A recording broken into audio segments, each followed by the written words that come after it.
বন্ধু, আপনাদের সবাদের সেবা টিউটোরিয়াল চ্যানেলে স্বাগতম। ফ্রেন্ডস, আমি ডিসকাস করব সাগর সঙ্গমে নবকুমার পাঠের প্রশ্ন উত্তরগুলা। ফ্রেন্ডস, এর আগে আমি এই পাঠটা অলরেডি ডিসকাস করেছি। একটু লম্বা হয়ে গেছে ভিডিওটা, প্রায় 1 ঘন্টা, কিন্তু কমপ্লিটলি চ্যাপ্টারটা যদি বোঝার হয় তো নিশ্চয়ই আপনারা এই ভিডিওটা দেখে নেবেন। এখন আমি কোশ্চেন আনসার ডিসকাস করব এই বর্তমান ভিডিওতে। দেখো, প্রশ্ন শুরু হচ্ছে আপনাদের টিকার থেকে। তো টিকা লেখো নবকুমার, এইটা যদি আসে তো তোমাদের বইয়েই দেওয়া আছে। ঠিক আছে, বইয়ের লাস্টে দেখবে, চ্যাপ্টার শেষ হয়ে যাবে যখন তখন। তো এখানে টিকাটা তোমরা দেওয়া আছে, এখানে অনেক বড় দেওয়া আছে, এখান থেকে যে ধরা পারো তোমরা শিখে নিবে। যেহেতু এটা অলরেডি দেওয়া আছে, আমি ডিসকাস করবো না। আর কাপালিক এটাও দেওয়া আছে তোমাদের, তো এটাও আমি ডিসকাস করবো না, এগুলো কিন্তু তোমরা পড়বে। ঠিক আছে, এরপরে বলেছি নিজে করো, এর মানে এরপরে আরো দুইটা টিকা আছে, এটা আমাদের নিজে লিখতে হবে। তো এখান থেকেও তোমরা দেখবে যেটা কপালকুণ্ডলার টিকাটা, এটা তোমরা এই কাপালিক যেটা টিকা আছে এখান থেকে পেয়ে যাবে। তো তোমরা এটা যে কপালকুণ্ডলা লিখবে না, তো পরীক্ষায় 2 মার্কের জন্য থাকে, তো এখানে তুমি এখান থেকে লিখে নিবে যে কাপালিকের পালিত কন্যার নাম কপালকুণ্ডলার থেকে চলে আসা পর্যন্ত, মানে 1 2 3 4 এই 4টা লাইন লিখলে তোমার এই যে তোমার কপালকুণ্ডলা হয়ে যাবে। ঠিক আছে, আর বাকি পদ্মাবতী যেটা টিকা আছে, এটা আমি বলে দিব তোমাদেরকে কি লিখতে আছে। আর যেগুলো উত্তর আছে, সংক্ষিপ্ত উত্তর বা এই যে উত্তরগুলো, বড় প্রশ্ন সবগুলা রচনাধর্মী, এরপরে তোমার ব্যাখ্যা, এগুলো আমি নিজেরই হাতের লেখা, মানে পিডিএফ বানিয়েছি, নিজেরই বানিয়ে লেখা কোশ্চেন আনসার গুলো দেখাচ্ছি। তো চলো আরম্ভ করে দেখা। ফ্রেন্ডস, এই যে টিকাটা তোমাদের পদ্মাবতী কেমনে লিখবে, তো এটা এত লিখলে চলে যাবে, হবে তোমার বঙ্কিমচন্দ্র চট্টোপাধ্যায়ের কপালকুণ্ডলা উপন্যাসে পদ্মাবতী চরিত্রটি নবকুমার প্রথম স্ত্রী, যিনি পরে মতিবিবি নামে পরিচিত হন। তিনি মূলত একজন হিন্দু নারী, যিনি ইসলাম ধর্ম গ্রহণ করেন এবং তার নাম পরিবর্তন করে মতিবিবি রাখেন। মতিবিবি ছিলেন নবকুমারের প্রথম প্রেমিকা এবং তিনি নবকুমারের প্রতি গভীর ভালোবাসাও অনুভব করতেন। তিনি নবকুমার কিন্তু নবকুমার তাকে ত্যাগ করেন এবং পরে কপালকুণ্ডলার সাথে বিবাহ বন্ধনে আবদ্ধ হন। তাদেরও লিখলে হয়ে যাবে। এরপর দেখো, অতি সংক্ষিপ্ত উত্তর দাও। প্রথমটা বলছে নবকুমার কে? তো নবকুমার সপ্তগ্রামের অধিবাসী এক ব্রাহ্মণ সন্তান। নবকুমার সঙ্গীগণ কর্তৃক পরিত্যক্ত হওয়ার প্রধান কারণ কি ছিল? তো নবকুমার যখন জঙ্গলে একা শুকনো কাঠ সংগ্রহ করতে যায়, তখন হঠাৎ সমুদ্রে জোয়ার আসায় নবকুমার ফিরে আসতে দেরি হয়। ঠিক আছে, মানে এটা নবকুমার না বলতে তার ফিরে আসতে দেরি হয়, কারণ নবকুমার একদিকে বলে দিয়েছি, তার বললেও চলবে এটার জায়গায়। ঠিক আছে, তো তার ফিরে আসতে দেরি হওয়ায় তার সঙ্গের যাত্রীগণ কর্তৃক পরিত্যক্ত হয়। তো এটা লিখে নিবে। নেক্সট দেখো, নবকুমার নির্জন সমুদ্র তীরে পরিত্যক্ত হলো কেন? তো নবকুমার রান্নার জন্য কাঠের সন্ধানে একাকী বনে গেলে ফিরে এসে যাত্রীবাহী নৌকার সমুদ্র তীরে কোনো সন্ধান না পাওয়ায় উম, নির্জন সমুদ্র তীরে পরিত্যক্ত হলো। ঠিক আছে, এরপরে দেখো, ঘুম ভাঙার পর নবকুমার বহুদূরে কি দেখেছিল? তো ঘুম ভাঙার পর নবকুমার অকস্মাৎ সম্মুখে বহুদূরে একটা আলোক দেখেছিল। কখন কাপালিকের সঙ্গে নবকুমারের সাক্ষাৎ হয়েছিল? তো নির্জন সমুদ্র তীরে অকস্মাৎ বহুদূরে এক আলোকবিন্দু দেখতে পেয়ে অল্প দূর অগ্রসর হয়ে নবকুমার কাপালিককে ধ্যানমগ্ন অবস্থায় দেখতে পেয়েছিল। পথিক তুমি পথ হারিয়েছ উক্তিটি কার? তো উক্তিটি কপালকুণ্ডলার। কস্তং শব্দের অর্থ কি? কস্তং শব্দের অর্থ কে তুমি, এটা সংস্কৃত শব্দ। নবকুমার জাতিতে কি ছিল? তো ব্রাহ্মণ। শূন্যস্থান পূর্ণ করো এটা। নবকুমার পর্ণকুটিরে কি খেয়ে ক্ষুধা নিবারণ করেছিল? তো নবকুমার পর্ণকুটিরে 1 কলস জল ও কিছু ফলমূল খেয়ে ক্ষুধা নিবারণ করেছিল। এরপর দেখো, নম্বর, অস্পষ্ট সন্ধ্যালোকে কে নবকুমারকে পর্ণকুটির পথ দেখিয়ে নিয়ে গেছিল? তো অস্পষ্ট সন্ধ্যালোকে কপালকুণ্ডলা নবকুমারকে পর্ণকুটির পথ দেখিয়ে নিয়ে গেছিল। কাপালিক মনুষ্য, আমিও মনুষ্য উক্তিটি কার? তো আরেক উক্তিটি নবকুমারের। কাপালিকের পর্ণকুটিরে নবকুমার কি দেখেছিল? তো কাপালিকের পর্ণকুটিরে নবকুমার দেখেছিল যে ওই কুটিরের যে দেখেছিল বলে দিও, ঠিক আছে, দেখেছিল যে ওই কুটিরের সর্বাংশ, মানে সব অংশে কিয়া পাতায় রচিত, সেখানে কয়েকটি ব্যাঘ্র চর্ম, 1 কলস জল ও কিছু ফলমূল আছে। এরপর নম্বর, কাপালিকের বয়স কত ছিল? তো প্রায় 50 বছর ছিল। প্রাতে উঠে নবকুমার কি করতে ব্যস্ত হয়ে পড়েছিল? তো প্রাতে উঠে নবকুমার কি করে সহজেই বাড়ি ফিরে যাওয়া যায় তার উপায় করতে ব্যস্ত হয়ে পড়েছিল। এরপরে দেখো, সংক্ষিপ্ত উত্তর দাও। আমার মনে হয় এখানে 2 না 3 নম্বরের শূন্যস্থান পূর্ণ আছে, তো আমরা প্রথম 2 নম্বর এগুলো দেখে নিই, এরপর শূন্যস্থান পূর্ণটা করে নিবে। ঠিক আছে, তোমরা বইয়ের সিরিয়ালটা ঠিক ঠিক দেখে নিবে। দেখো, সাগর সংগ্রামে নবকুমার পাঠটি কার লিখিত, কোন গ্রন্থের অন্তর্গত? সাগর সংগ্রামে নবকুমার পাঠটি বঙ্কিমচন্দ্র চট্টোপাধ্যায় লিখিত কপালকুণ্ডলা উপন্যাসের অন্তর্গত। নবকুমার কোথায় কিভাবে পরিত্যক্ত হয়েছিল? নবকুমার নির্জন সমুদ্র তীরে একা তার সঙ্গীগণ কর্তৃক পরিত্যক্ত হয়েছিল। এখন 1 মার্কের আসলে এতটুকু লিখে দেবে, কিন্তু 2 মার্ক থাকলে একটু বলতে হবে, 2 বা 3 মার্ক থাকলে। তারপরে বলবে, নবকুমার তার সঙ্গী নৌকাযাত্রীদের প্রবল ক্ষুধা নিবারণের সংকল্প নিয়ে একা নদীর তীরের ঘন বনে কাঠ সংগ্রহের জন্য প্রবেশ করে আবার পুনরায় নদীর তীরে এসে যখন দেখলো যে সেখানে নৌকাও নেই বা কোনো নৌকাযাত্রীও নেই, তখন সে তাদের সন্ধানে অপেক্ষা করতে লাগলো এবং শেষে তাদের কোনো সন্ধান না পাওয়ায় নির্জন সমুদ্র তীরে একাই পরিত্যক্ত হয়েছিল। এরপর দেখো কী রূপ পরিস্থিতিতে কী কারণে নবকুমার বিজন বনে পরিত্যক্ত হয়েছিল। তো নবকুমার তার সঙ্গী নৌকাযাত্রীদের প্রবল ক্ষুধা নিবারণের সংকল্প নিয়ে সমুদ্র তীরে একাই কাঠ সংগ্রহের জন্য প্রবেশ করলে হঠাৎ করে জোয়ার আসায় নৌকা নদীর তীরে ভেসে যাওয়ায় তার সঙ্গে সঙ্গীগণ কর্তৃক একা সেই বিজন বনে পরিত্যক্ত হয়েছিল। এরপর দেখো কাপালিককে নবকুমার কোথায় কী অবস্থায় দেখতে পায় তা লেখো। তো এটা একটু বড় হবে, এটা 2 থেকে 3 মার্ক ধরে নাও। তো নির্জন সমুদ্র তীরে নবকুমার তার সঙ্গের নৌকারোহী গণের কোনো সন্ধান না পাওয়ায় জনমানব শূন্য গভীর বনে ভয়ে ক্ষুধা তৃষ্ণায় একাই ভ্রমণ করতে লাগলো। ভ্রমণ করতে করতে নবকুমার পরিশ্রমে অবসন্ন হয়ে পড়লে একটি বালিয়াড়ের গায়ে পিঠ দিয়ে ঘুমিয়ে পড়ল।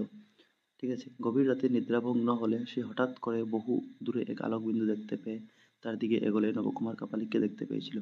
কাপালিক নয়ন মুদ্রিত অবস্থায় গলায় রুদ্রাক্ষমালা সহ অস্থিখণ্ড নিয়ে ধ্যান করছিল এবং এক ছিন্ন শীর্ষ গলিত শবের উপর বসেছিল। তার চারপাশে অস্থি এবং সম্মুখে নরকপাল ছিল যেগুলো থেকে রক্ত ঝরছিল। এরপর দেখো নবকুমার কার সহায়তায় কেমন করে পুনরায় পর্ণকুটিরে পুষতে পেরেছিল। তো নবকুমার কপালকুণ্ডলার সহায়তায় পুনরায় পর্ণকুটিরে পুষতে পেরেছিল। এখন দেখো নবকুমার খিদের জ্বালায় কিভাবে পুষলো এটা যদি বলে, মানে 2 থেকে 3 মার্ক হলে এটা লিখবে। তো নবকুমার খিদের জ্বালায় ফলমূলের সন্ধানে কাপালিকের আজ্ঞা অবাধ্য করে পর্ণকুটির থেকে বের হয়ে বনমধ্যে ভ্রমণ করতে করতে পর্ণকুটির পথ হারিয়ে ফেলে। পরে অন্ধকারে এক অতি সুন্দরী রমণীর সঙ্গে তার দেখা হয়। রমণী নবকুমারকে পথ হারিয়েছ কিনা জিজ্ঞাসা করে পূর্বের কুটিরে নবকুমারকে পৌঁছে দিয়ে নিরুদ্দেশ হয়ে যায়। সেই রমণীটি ছিল কপালকুণ্ডলা। নিরুদ্দেশ মানে গায়েব হয়ে গেছিল আর কি সেখান থেকে। এরপরে দেখো কাপালিকের পর্ণকুটিরের যথাযথ বিবরণ দাও। তো কাপালিকের পর্ণকুটিরটি কিয়া পাতা দিয়ে নির্মিত ছিল। কুটিরটিতে ছিল কয়েকটি ব্যাঘ্র চর্ম, এক ক্রোশ জল ও কিছু ফলমূল। তো এতটুকু আছে বিবরণ, এখানে তোমার বইয়ে এমন কিছু বিশেষ দেওয়া নেই, এগুলোই দেওয়া আছে, দুইটা লিখলে চলবে। এরপর দেখো কাপালিকের পর্ণকুটিরে নবকুমার কি করে প্রাপ্ত তণ্ডুল আত্মসাৎ করেছিল। সো নবকুমারের পর্ণকুটিরে আগমনের পূর্বেই সেখানে একটি কাঠ জ্বলছিল, এছাড়াও তণ্ডুল পাকানোর কিছু উপযোগী সামগ্রী ছিল। তণ্ডুল মানে চাল, ঠিক আছে অর্থ। অনেক রাত্রে এসব লক্ষ্য করে নবকুমার অল্প বিস্মিত হলেও কাপালিকের কর্ম ভেবে এসবকে অগ্রাহ্য করলো, ঠিক আছে, মানে এটা নেগলেক্ট করলো। এরপর সন্ধ্যাবেলার বাকি থাকা কাজগুলো শেষ করে তণ্ডুলগুলি কুটির থেকে প্রাপ্ত এক মাটির পাত্রে সিদ্ধ করে আত্মসাৎ করেছিল। আত্মসাৎ করা মানে খাওয়া আর কি, পান করা, ঠিক আছে। কোথা যাইতেছ, যাইও না, ফিরিয়া যাও, পলায়ন করো উক্তিটি কার, কে কাকে কখন কেন এক উক্তি করেছিল, নবকুমার পরে কি করলো। সো আলোচ্য উক্তিটি কপালকুণ্ডলা। উক্তিটি কপালকুণ্ডলা নবকুমার উদ্দেশ্য করেছিল। যখন নবকুমার কাপালিকের আদেশ মতো তার অনুসরণ করছিল তখন কপালকুণ্ডলা কাপালিকের হাত থেকে তাকে বাঁচানোর জন্য রমণীর বেশে নবকুমারের পশ্চাতে এসে কথা বলতে নিষেধ করে মৃদুস্বরে নবকুমারকে আলোচ্য উক্তি করেছিল। আলোচ্য কথাগুলো শোনার পর নবকুমারের মনে এইভাবে হৃদয় হয় যে ওইখান থেকে পলায়ন করবেই বা কেন, কারণ কাপালিক মনুষ্য, সেও মানুষ। যদি পূর্বে একবার সেই তার প্রাণ রক্ষা করেছিল, তবে এইবারও সেই নিশ্চয় সেই, ঠিক আছে, তার প্রাণ রক্ষা করবে, ঠিক আছে। তো এটা এরপর দেখো রচনাধর্মী আছে, কিন্তু এর আগে মনে হয় শূন্যস্থান পূর্ণ আছে। তো চলো আমরা বইয়ে গিয়ে শূন্যস্থানটা পূর্ণ করে নিই। শূন্যস্থান পূর্ণ এটা আছে, প্রথমটা কি বলছে, শূন্যস্থান পূর্ণ করো। সে তো আশঙ্কা সূচক, কিন্তু এটা ড্যাশ ড্যাশ দিয়েছে, এরপরে সকলেই করিতে পারে, তবে কি ড্যাশ পলাইব বা ড্যাশ। তো কি হবে, তো এটা তোমার বইয়ের থেকে দেওয়া আছে, তুমি বই পাঠগুলো যদি খুঁজো পাঠটা তো পেয়ে যাবে। তো সে তো আশঙ্কা সূচক, কিন্তু এটা হবে কিসের, এখানে কিসের লিখে নিবে, এরপরে আবার লিখবে আশঙ্কা, ঠিক আছে। কিন্তু কিসের আশঙ্কা, সকলে করিতে পারে, তবে কি পলাইব, এটা পলাইব হবে, মানে এই ওয়ার্ডটাই লিখে দিবে। এরপরে পলাইব বা কেন, ঠিক আছে, এটা লিখবে। দেখো এরপরটা হবে, এখানে হবে প্রভুর দর্শনে, এরপরে কি জন্য বঞ্চিত ছিলাম, এটা বঞ্চিত হবে এখানে, ঠিক আছে। বঞ্চিত বানানটা লিখে নিবে, আই থিঙ্ক তোমরা বানানটা পারবে আরামসে। এরপরে কাপালিক কহিল ড্যাশ নিযুক্ত ছিলাম, তো এটা হবে নিজ ব্রতে, কি হবে, নিজ ব্রতে নিযুক্ত ছিলাম, তো এটা তোমরা লিখে নিবে আরামসে। নম্বরটা, ভ্রমণ করিতে করিতে ড্যাশ শ্রম জন্মিল, এখানে ড্যাশের মধ্যে তোমরা লিখবে নবকুমারের, ঠিক আছে। এরপরে আরেকটা ড্যাশ অনাহার, তো এটা হবে সমস্ত দিন অনাহার, ঠিক আছে, এখানে লিখে নিবে সমস্ত দিন। এরপরে এই জন্য ড্যাশ ও ড্যাশ হইলেন, তো এখানে প্রথম ড্যাশটাতে হবে অধিক আর সেকেন্ডটাতে হবে অবসন্ন, তো অধিক অবসন্ন হইলেন, ঠিক আছে, এটা লিখে নিবে তোমরা। এরপর দেখো ঘ নম্বরটা, ড্যাশ হইতে জানু পর্যন্ত, তো এটা কোটি দেশ থেকে জানু পর্যন্ত, এটা কোটি দেশ হবে, ঠিক আছে, বানানটা পারবে, কোটি দেশ, এটা পাঠে আমরা পড়েছি। কোটি দেশ হইতে জানু পর্যন্ত দেশ আবৃত, এটা হবে সাদ্দুল চর্মে, কি হবে বানানটা, সাদ্দুল চর্মে, মানে তালি বসে করে সা, দয়ে দয়ে রসৌকার, ঠিক আছে, ল আর চর্মে তো বানান জানছো, সাদ্দুল চড়ছে, ঠিক আছে। আর তবু একবার বইয়ে কনফার্ম করে নেবে বানানটা, সাদ্দুল চড়ছে, যে উপরে র্যাফ আছে না, এটা আমি কনফার্ম না, তো সাদ্দুল চর্মে, ঠিক আছে। কোন জায়গায় ছিলাম জানি, হ্যাঁ ঠিক আছে, হ্যাঁ তলদেশে, এটা সাদ্দুল চর্মে রুদ্রাক্ষমালা হবে, ঠিক আছে, এটা কি হবে, সাদ্দুল চর্মে, এই যে এটা তলদেশে রুদ্রাক্ষমালা হবে, ঠিক আছে। এটা ছিল সাদ্দুল চর্মে, এটা তলদেশে রুদ্রাক্ষমালা লাস্টে লিখে নেবে।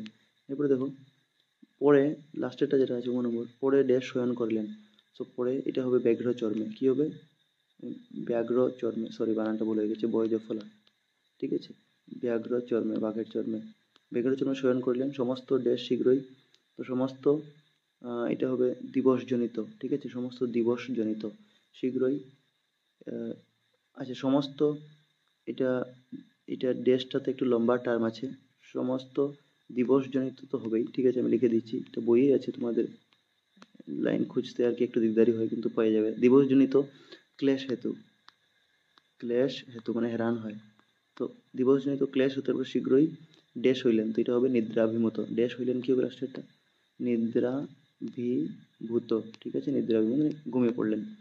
তো এটা হয়ে গেল তোমাদের এইগুলো। এখন রচনাধর্মী উত্তরে চলে আসি। উত্তর, পথিক তুমি পথ হারিয়েছ, উক্তিটির আলোকে ঘটনার পূর্বাপর রচনা করো, তো এটা 5 মার্কের প্রশ্ন ধরে নাও, তো একদিনে বড় হবে 4-5 মার্কের।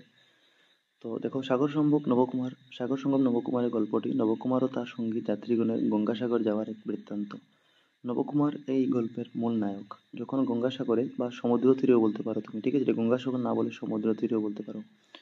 সো যখন গঙ্গাসাগরে যাত্রাকালে নবকুমার ও তার সঙ্গী যাত্রীদের প্রবল ক্ষুধার অনুভূতি হয়, তখন নবকুমার তার সঙ্গীদের ক্ষুধা নিবারণের সংকল্প নিয়ে একাই গভীর বনে কাঠ সংগ্রহের জন্য প্রবেশ করলো। গভীর বনে বহু কষ্টে আহরণযোগ্য কাঠ সংগ্রহ করে সমুদ্র তীরে ফিরে আসে, ঠিক আছে, এই তো গঙ্গাসাগর না বলে তুমি সমুদ্র তীরে ইউজ করে নিবে তো ভালো হবে। তো সমুদ্র তীরে ফিরে এসে সে দেখলো যে এখানে কেউ নেই। তখন সে ভীত হয়ে পড়লো, তখন সে বুঝতে পারলো যে হয়তো সমুদ্রে জোয়ার আসায় তার সঙ্গীদের নৌকাসহ ভাসিয়ে নিয়ে গেছে। তখন সে একাই নির্জন সমুদ্র তীরে, মানে যেখানে কেউ নাই, কোনো মানুষ নাই, পরিত্যক্ত হয়ে ক্ষুধা তৃষ্ণায় ভয়ে পরিশ্রমে অবসন্ন হয়ে গভীর বনে রাতে একটি বালিয়াড়ির গায়ে পিঠ দিয়ে অবসন্ন অবস্থায় ঘুমিয়ে পড়ে। গভীর রাতে তার নিদ্রাভঙ্গ হলে সে বহুদূরে এক আলো দেখতে পেয়ে তার পিছন পিছন ছুটে এক ভীষণ দর্শন কাপালিককে ধ্যানমগ্ন অবস্থায় দেখতে পায়। তারপর কাপালিকের কথায় তার পদাঙ্ক অনুসরণ করতে লাগলো। অল্প সময়ের মধ্যে সে কাপালিকের পূর্ণকুটিরে প্রবেশ করে, যেখানে সে কাপালিক প্রদত্ত কিছু ফলমূল ও জল আহার করে ঘুমিয়ে পড়ে। পরদিন সকালে খিদের জ্বালায় অতিষ্ঠ হয়ে কাপালিকের আদেশ অবাধ্য করে সে কুটির থেকে বের হয়ে বালুকাবিহীন নিবিড় বনে গমন করে। সেখানে গিয়ে পথ হারিয়ে ফেললে অন্ধকারে সুন্দর রমণী নবকুমারকে পথিক তুমি পথ হারিয়েছ কিনা জিজ্ঞাসা করে, ঠিক আছে। তোমাদের মূল প্রশ্ন কি ছিল, যে পথিক তুমি পথ হারিয়েছ, এইটা মানে মেনশন করতে আছে, তো এটা হয়ে গেল। এখন একটু বড় লাগতে পারে তোমাদেরকে, কিন্তু দেখবে এই যে রচনাধর্মীগুলো না, তুমি একটা প্রশ্ন শিখবে তো এর সঙ্গে বাকিগুলো লিঙ্ক থাকবে, আর চ্যাপ্টারটা অনেক বড়, তো এর জন্য একটু তো বড় হবে কি, ঠিক আছে। তো তুমি এটা ডরাবার ভয় পাওয়ার কিছু নেই, একটু নিশ্চয়ই বড় হয়েছে, কিন্তু তোমাকে শিখতে খুব আরাম পাবে, একদম ইজি ভাষায় লিখেছি। এখন দেখো নেক্সট, সাধারণ সঙ্গমে নবকুমার পাঠের সারাংশ লেখো, তো সারাংশটাও একটু তোমরা ভয় পেতে পারো বড়, কিন্তু দেখবে সারাংশ আর 1 নম্বর প্রশ্ন প্রায় মিলছে, তুমি দেখবে।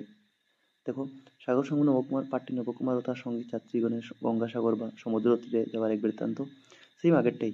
নবকুমার এই গল্পের মূল নায়ক। দেখো, এখন আমি টাইম ওয়েস্ট করবো না, আগেরটা দেখে নাও কতটুকু আমরা সেম লিখে নিয়েছিলাম। দেখো আগেরটা আমরা এই যে এইগুলো মানে খিদের জ্বালায় অতিষ্ঠ হয়ে কাপালিকের কুটির থেকে বের হয়ে বালিকা গমন করে, এগুলো লিখেছিলাম তো।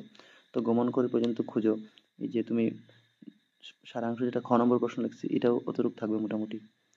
দেখবে ওই দেখো বালুকে গমন করে, হ্যাঁ দেখো এগুলো পুরো আছে এতটুকু, যেটা আগের মতো, এগুলো বললাম না, একটা শিখলে তোমার বাকিগুলো কাম দিবে। সেখানে গিয়ে পথ হারিয়ে অন্ধকারে মানে পথিক হিসেবে জিজ্ঞাসা করে, দেখো আগের মতোই, এখান থেকে একটু নতুন বানিয়েছি আমি।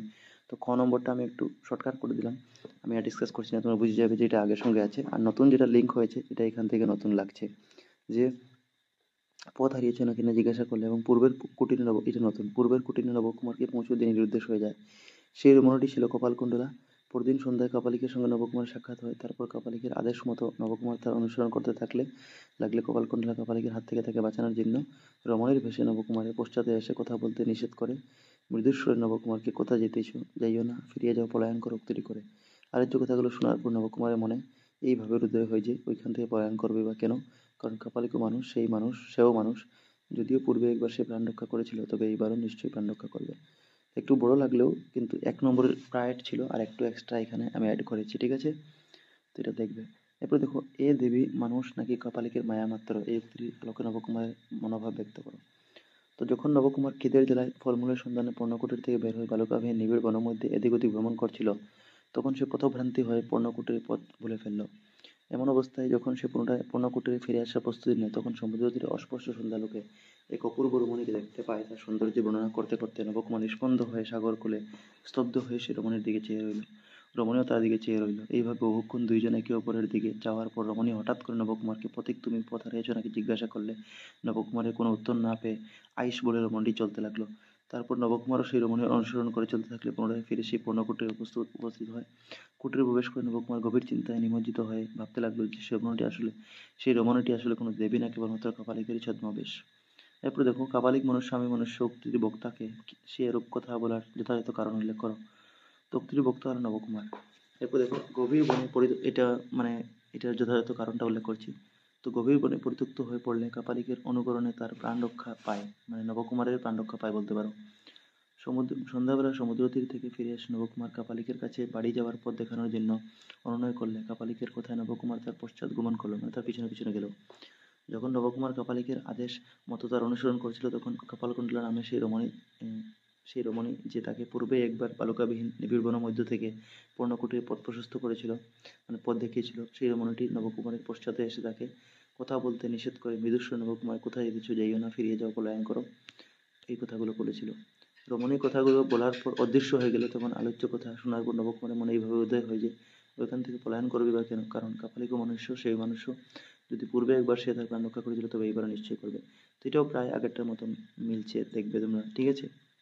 এরপরে দেখো, নবকুমারের গল্পটির নায়ক বলা যায় কি, নবকুমারের চরিত্রের বর্ণনা দাও, এটা ভেরি ইম্পর্টেন্ট। সো নায়ক বলতে কোনো গল্প, নাটক বা চলচ্চিত্রের প্রধান চরিত্রকে বোঝায়। সাধারণত নায়ক হচ্ছে এমন একজন ব্যক্তি চরিত্র যা মূলত সাহস ও নির্ভীকতার পরিচয় দেয়। সাগর সঙ্গে নবকুমার গল্পটির মুখ্য চরিত্র নবকুমার, যার সাহস ও নির্ভীকতার পরিচয় আমরা গল্পের শুরুতেই পাই, যেখানে গভীর সমুদ্র তীরে নিজের সঙ্গে সহযাত্রীদের ক্ষুধা নিবারণের সংকল্প নিয়ে সে ঘন বনে একাই প্রবেশ করে। কিন্তু হঠাৎ করে জোয়ার আসায়, মানে সমুদ্রে জোয়ার আসায় ফিরে এসে নিজেদের সঙ্গের বন্ধুদের দেখতে না পাওয়ায় তার মনে বিন্দুমাত্র ভয়ের সঞ্চার হয়নি। তার বদলে নির্ভীকতার পরিচয় দিয়ে সে বিজন বনে একাই ভুলে যাওয়া পথের সন্ধানে ভ্রমণ করতে থাকে, যা একজন নায়কের পরিচয় দেয়। অর্থাৎ নায়ক কখনো হার মানতে রাজি হয় না। সে অন্তিম শ্বাস পর্যন্ত, এটা কমা দিয়ে লিখবে, সে অন্তিম শ্বাস, সে লিখে দিবে এখানে, সে অন্তিম শ্বাস পর্যন্ত সংগ্রাম করে যায়, যা নবকুমারের চরিত্রে পরিলক্ষিত হয়েছে। তো এটা হচ্ছে নবকুমারের চরিত্র। এখন মানে এই যে নবকুমার নায়ক হলো না কি, এটা কারণ। এখন বলছে তার চরিত্রের পরিচয়। তো চরিত্রটা নিচের প্যারাগ্রাফে দিয়েছি যে নবকুমার এক কর্মক্ষম, এক সাহসী, এক নির্ভীক, এক প্রবল সংকল্পের লোক, যার পরিচয় তার নৌকাযাত্রীদের ক্ষুধা নিবারণে তার ভীষণ প্রচেষ্টা থেকে বোঝা যায়। এছাড়া নবকুমার এক আশাবাদী লোক, যার গভীর বনে একা বিচরণকালে সেখান থেকে এটা ঠিক আছে, না এইটা ঠিকই আছে, যেখান থেকে পুনরায় ফিরে যাওয়া বা প্রায় অসম্ভব ছিল, সেখান থেকে পুনরায় ফিরে যাওয়ার পথ সন্ধানে ব্যাকুলতা তার জীবনের প্রতি আশাবাদী দৃষ্টিভঙ্গি প্রদর্শিত করেছে। মানে তার ইচ্ছা ছিল যে সে পৌঁছবে, একটা আশা ছিল, পজিটিভ, ঠিক আছে, থিঙ্ক। সো অন্যদিকে নবকুমার এক রোমান্টিক চরিত্রের লোকও বটে। মানে প্রেম ভালোবাসার একটা দৃষ্টিকোণ দেখিয়েছি আমরা ওই কপালকুণ্ডলার যখন সে বর্ণনা করছিল, তো এটাই বলছি, রোমান্টিক চরিত্রের লোকও বটে। তার পরিচয় অনন্ত সমুদ্রের জনহীন তীরে সেই অপূর্ব রমণের প্রতি তার হৃদয়ের আবেগ অনুভূতির প্রকাশ ঘটতে দেখা যায়, ঠিক আছে, বা মানে প্রকাশের মাধ্যমে বোঝা যায়, এটা লিখতে পারো। এরপরে দেখো, ব্যাখ্যা করো। তো এটাই লাস্ট আছে তোমাদের। তো রাত্রির মধ্যে ব্যাঘ্র ভল্লুকের সাক্ষাৎ পাইবার সম্ভাবনা, প্রাণনাশে নিশ্চিত। তো এটা কিভাবে লিখবে? তো লিখবে প্রথম, এটা 3টা প্যারাগ্রাফে লিখবে। প্রথম লিখবে আলোচ্য উদ্ধৃতাংশটি বঙ্কিমচন্দ্র চট্টোপাধ্যায় রচিত কপালকুণ্ডলা উপন্যাসের অন্তর্গত সাগর সঙ্গমে নবকুমার পাঠ্যাংশ থেকে নেওয়া হয়েছে। তো এই পাঠের যেটাই ব্যাখ্যা থাকবে, এটাতে প্রথম লাইন তো এটা লিখবেই তুমি, যে কোন পাঠ থেকে কিভাবে নেওয়া হয়েছে। এরপর তুমি সেকেন্ড লাইনে আমরা শর্টকাটে লিখি এই লাইনটার অর্থ, ঠিক আছে? তো এখানে নবকুমার সমুদ্র তীরে গভীর বনে পরিত্যক্ত হয়ে ভয়ে অবসন্ন অবস্থায় তার মনের উৎকণ্ঠা প্রকাশ করছে। আর থার্ড প্যারাগ্রাফটাতে আমরা ডিটেলসে লিখি এই কথাটা, মানে যেটা লাইন বলছিল এটার অর্থ। তো যখন গঙ্গাসাগরে বা সমুদ্র তীরে বলতে পারো যাত্রাকালে নবকুমার তার সঙ্গী যাত্রীদের প্রবল ক্ষুধার অনুভূতি হয়, তখন নবকুমার তার সঙ্গীদের ক্ষুধা নিবারণের সংকল্প নিয়ে একাই গভীর বনে কাঠ সংগ্রহের জন্য প্রবেশ করলো। গভীর বনে বহু কষ্টে আহরণযোগ্য কাঠ সংগ্রহ করে সমুদ্র তীরে ফিরে এসে সে দেখলো যে সেখানে কেউ নেই। তখন সে ভীত হয়ে পড়লো। তখন সে বুঝতে পারলো যে হয়তো সমুদ্রের জোয়ার আশায় তার সঙ্গীদের নৌকা সহ ভাসিয়ে নিয়ে গেছে। তখন সে একাই নির্জন সমুদ্র তীরে পরিত্যক্ত হয়ে ক্ষুধা তৃষ্ণায় নিরাশ্রয় ভয়ে পরিশ্রমে ব্যাকুল হয়ে গভীর বনে রাতে একটি বালতির গায়ে পিঠ দিয়ে অবসন্ন অবস্থায় ঘুমিয়ে আলোচ্য কথাগুলো বলেছিল। এরপর নেক্সট দেখো, কোথাও যেতেছো যাইও না, ফিরিয়ে যাও, পলায়ন করো। তো এটাও আগের মতো ব্যাখ্যা থাকলে সেম থাকবে প্রথম লাইনটা, যেহেতু একই গল্পের এটা লাইন। তাহলে চৌধুরীতাংশটি বঙ্কিমচন্দ্র চট্টোপাধ্যায় কপালকুণ্ডলা উপন্যাস সুন্দরবন সাগর সময় নবকুমার পাঠ থেকে নেওয়া হয়েছে। এরপর এখানে সেকেন্ড লাইনে আমরা বলছি এখানে কি বলছে, আসল কথাটা শর্টকাটে।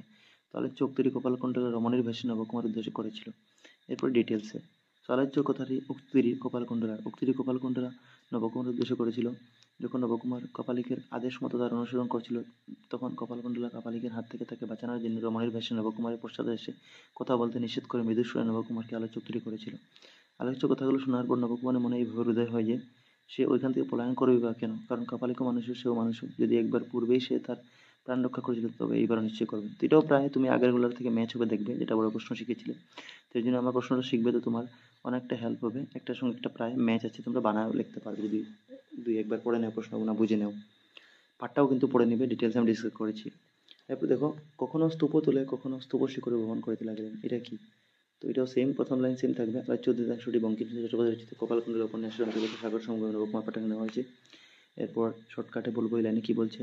তো আলোচকটির লেখক বঙ্কিমচন্দ্র চট্টোপাধ্যায় নবকুমারের একাকী গভীর বনে নির্জন অসহায় অবস্থায় ইতস্তত মানে এদিক ওদিক ভ্রমণকে উদ্দেশ্য করে করেছেন, ঠিক আছে।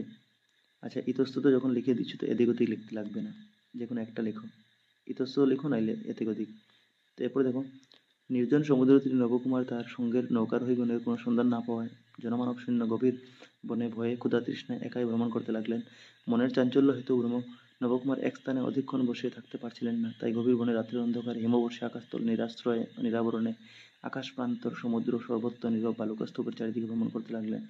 কখনো উপত্যকায়, কখনো অধিকতায়, কখনো স্তূপতলে, কখনো স্তূপশিখরে ভ্রমণ করতে লাগলেন।